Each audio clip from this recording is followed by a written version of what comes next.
awa sa pagmamawir niya, medyo tinanghali kami kasi nga po nag-asikaso pa siya ng baka niya. Pero matatapos natin ito within 5 days siguro kasi medyo malawak na ito. Ayan. Ganyan din kalawak ang kakalay-kayin ng inyong likod. Pero makukuha natin yan sa tiyaga-tiyaga. Ayan. Ito po ang aming trabaho. Kahit mahirap, at least marangal naman.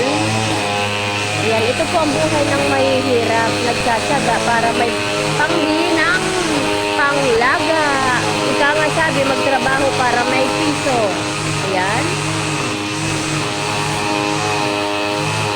Abangan nyo na lang po ito sa pag-upload ko sa YouTube. Ayan, i-upload ko po ito guys sa YouTube. Upang mapanood niyo po kung ano pong klase ang aming buhay mag-asawa. Pero masaya naman kahit mahirap. Sa ngayon lang naghihirap, siyempre. Pag umaasa, may pag-asa. Pag nagtiyaga, may panglaga. Diba guys? O yan, dito muna po. Abangan niyo po yung pagkakalaykay ko kung paano kahirap. Kung gaano kahirap magkalaykay ng damo. Bye-bye!